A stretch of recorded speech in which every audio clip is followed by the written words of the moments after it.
Richard and Maurice McDonald were proud of their little burger stand in San Bernardino. It was the 1940s. The air was buzzing with the sound of burgers sizzling on the grill. Customers lined up, eager to get a quick and cheap meal. The brothers, Dick and Mac, weren't just restaurant owners. They were innovators. They saw their car hop diner, where servers brought food to cars, struggle because it wasn't efficient. They saw long waits and complicated orders. They knew there had to be a better way to serve food to lots of people. Their main idea was simple, but it was a really big change for the time. They wanted to make the whole process of making and serving burgers much smoother. They pictured a kitchen that worked like an assembly line. You know, like in a factory. Each worker would have one specific job to do over and over. This would make things faster and the food would turn out the same every time. They decided to make the menu much smaller. They focused on hamburgers, cheeseburgers, French fries, milkshakes, and soft drinks. Word started to spread about the McDonald brothers' one-of-a-kind system. The McDonald brothers called their game-changing way of doing things the speedy service system. Speed was super important. Being quick and smart was the main idea. The system was made so customers wouldn't wait long and they could make a lot of food. They redesigned the kitchen from scratch.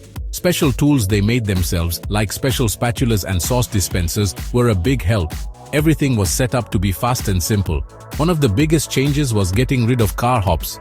Customers now walked up to a counter to order and get their food. Inside the kitchen, having everyone do one special job was the key.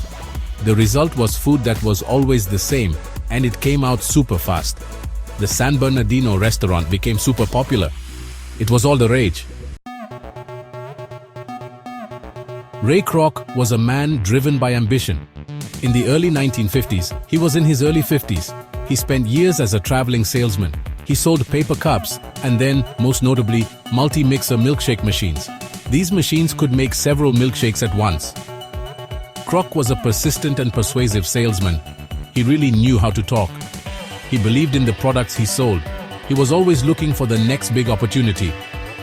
His journey selling multi-mixers would eventually lead him to a small, simple hamburger stand in California. Kroc first heard about the McDonald brothers restaurant because they had ordered an unusually large number of his multi-mixer machines. Most places ordered one, maybe two. The McDonald brothers had ordered 8. This sparked Kroc's curiosity. In 1954, he decided to visit San Bernardino to see it for himself. When Ray Kroc arrived at the McDonald brothers hamburger stand, he was amazed. He saw a gold mine. Ray Kroc went to Richard and Maurice McDonald with a big idea. He wanted to take their super successful restaurant in San Bernardino and open up new ones just like it all across the country. Kroc had a ton of energy and was really good at talking people into things. He painted a picture for them showing McDonald's restaurants popping up all over America. He really believed he was the right guy to make this happen everywhere in the country. Now, the McDonald brothers, at first, they weren't so sure about all this. You see, they had already tried opening a few other spots on a smaller scale, but it was kind of hit or miss. But even though they had their doubts, Kroc just wouldn't give up, and in the end, he convinced them. So, they agreed to let him take the lead on opening new McDonald's places. Kroc jumped into the job with everything he had. He opened his very first franchised McDonald's in Des Plaines, Illinois, back in April of 1955. As Ray Kroc started to grow the McDonald's chain of restaurants, big differences in what he and the McDonald brothers believed started to show up. Kroc really wanted to grow the business and make a lot of money. He dreamed of a giant group of restaurants that were all exactly the same, each one a perfect copy of the others. The brothers, on the other hand, were more careful, more down to earth. They cared more about quality and consistency than about growing super fast. This different way of seeing things soon led to arguments and growing stress. A big point of disagreement was quality control. Arguments about money also started to cause trouble for their partnership. Feeling frustrated by the limits of his deal with the McDonald brothers and wanting more control, Ray Kroc started looking for ways to get more power. He was a smart businessman, real clever. He knew that real control often came from owning the land where the business is operated. In 1956, Kroc met Harry J. Sonneborn, a former finance executive from Taste Freeze. Sonneborn suggested a new plan. Kroc shouldn't just be in the hamburger business, but also in the real estate business. This idea would turn out to be a game changer, totally changing the balance of power.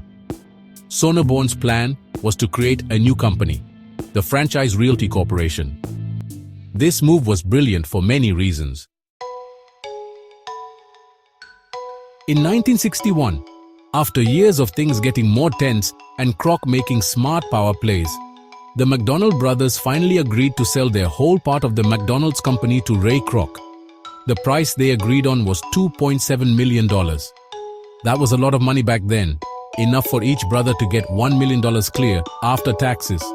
For Dick and Mac, who started with just a small food stand and a game-changing idea, it seemed like a fair end to their journey. However, there was a really important part of the deal that wasn't put in the written contract. During the talks, the brothers insisted on getting a steady payment of 0.5% from all future company sales. Kroc apparently said yes, but nothing was signed. Just his word on it. The $2.7 million was paid. The contracts were signed. The McDonald brothers handed over all the rights to their name and their system to Ray Kroc. Once Ray Kroc had full control of McDonald's, he started to change the story of how the company began, bit by bit. He made himself out to be not just the guy who made it grow big, but the one who founded it. The company's writings, the marketing stuff, and Kroc's own life storybook, grinding it out, which means something like working really hard, all of these mostly played down or totally ignored the super important things Richard and Maurice McDonald did. Kroc's story said that his restaurant in Des Plaines, from 1955, was the real start of McDonald's, and it just happened to forget all the cool new things and the success the brothers had in San Bernardino way before he was even around. But wiping away the brothers' part of the story wasn't just about words. It had real, painful results for them.